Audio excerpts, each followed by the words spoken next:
El siguiente video es un trabajo práctico para la materia Introducción a la Economía de la carrera Contador Público de la Universidad Nacional de Quilmes. Los integrantes son Silvia Antolía, Duarte Luciana y Faría Silvina.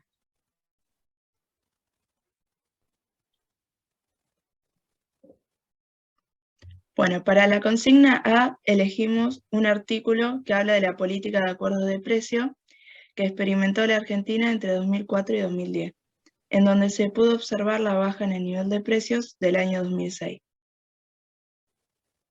En especial de alimentos y bebidas y canasta básica en un contexto de fuerte crecimiento económico y mejoras en salarios, empleo y distribución, en donde no es opción insistir en el fracaso de los acuerdos de precios realizados en el país. Por el contrario, se considera importante recalcar que la menor inflación mayorista no se debió a una reducción exógena de los precios internacionales, sino a una dinámica de precios interna que refleja menores expectativas de inflación. Considero que el acuerdo de precios, en la medida que sea una política temporaria, va a ser efectiva, pero prolongarla demasiado empieza a generar distorsiones en el mercado, y eso podría ser complicado. Es decir, lo que hacen es postergar la inflación, pero el problema no se termina de resolver. Y a su vez, esta política no es precisamente la mejor para atraer nuevas inversiones, ya que no presenta un incentivo para los inversionistas.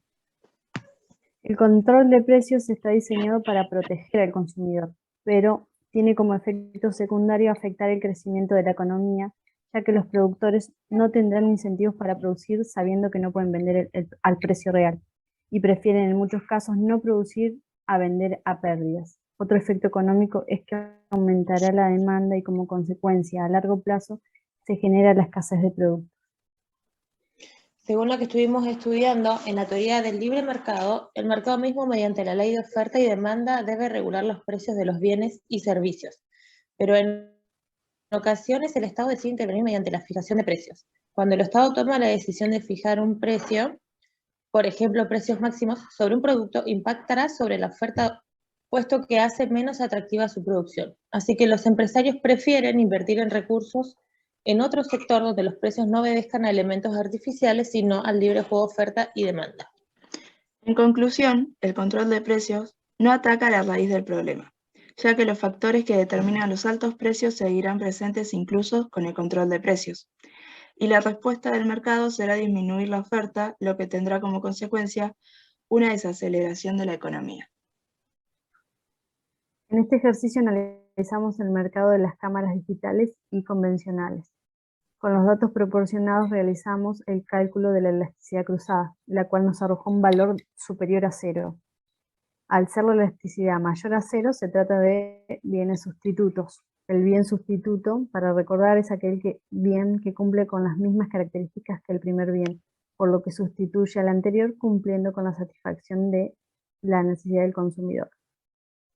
En este caso, la disminución del precio de las cámaras digitales provocó que se deje de demandar las cámaras convencionales y aumente la demanda de las anteriores mencionadas.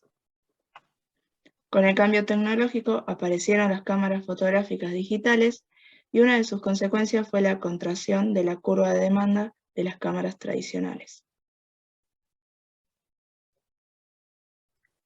En el ejercicio 3 analizamos la conveniencia de abrir o no el mercado para una nueva insulina. En este caso analizamos un primer gráfico teniendo en cuenta el equilibrio sin comercio, o sea, sin considerar el comercio internacional. Suponemos en este caso el mercado de la insulina en un país que está cerrado al comercio internacional.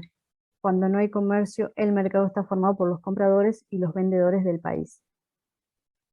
Y el precio se ajusta para equilibrar la oferta de los productores y la demanda de los compradores. En el gráfico se puede observar el excedente del consumidor y productor en condiciones de equilibrio sin comercio exterior.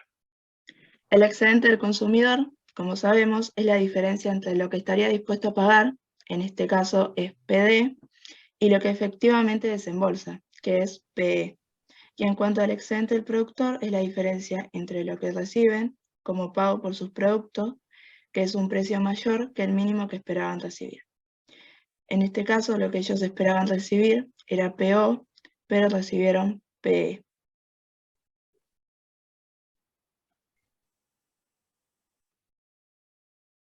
En esta consigna lo que hicimos fue desarrollar el gráfico mostrando el exceso de demanda considerando la apertura de mercado.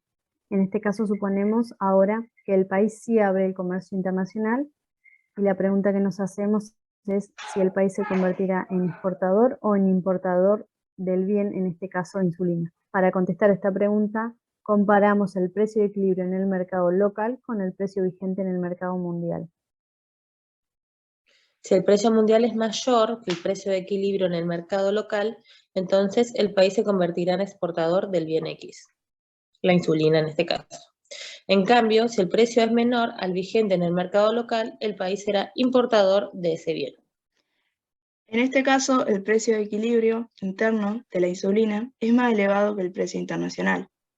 Por lo tanto, encontramos un exceso de demanda como muestra el gráfico, es decir, se demanda más de lo que se ofrece.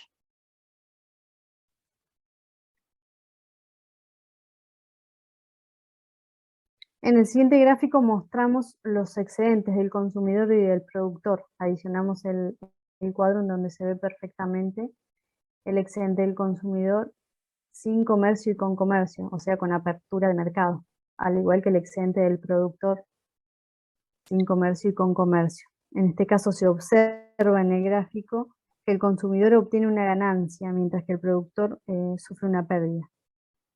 Se puede visualizar en el cuadro la variación de excedentes en equilibrio sin comercio y con comercio.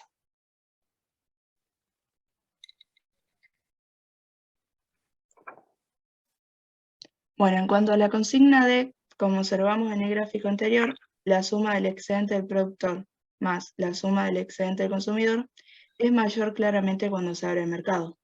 Para medir dicha suma de excedente total, o sea, las ganancias y pérdidas de bienestar, examinamos las variaciones del excedente del consumidor y del productor. La conclusión que sacamos es que al abrir el mercado al comercio internacional, habrá agentes que salgan ganando con esta situación, pero algunos perderán. En estas circunstancias hay dos cuestiones fundamentales que nos preguntamos. ¿Quién gana y quién pierde con la apertura del comercio exterior? ¿Cuál es el efecto neto? La respuesta a estas preguntas va a depender de si el país se convierte en exportador o importador del bien.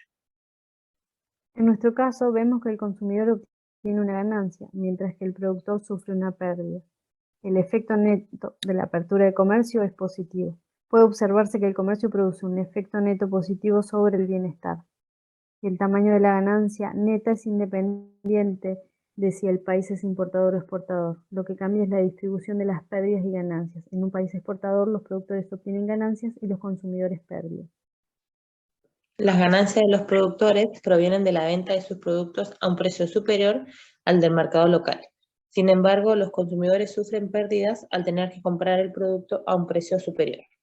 Por el contrario, en un país importador, los consumidores obtienen ganancias al comprar el producto a un precio inferior al vigente en el mercado local, mientras que los productores obtienen una pérdida al venderlo a un precio inferior.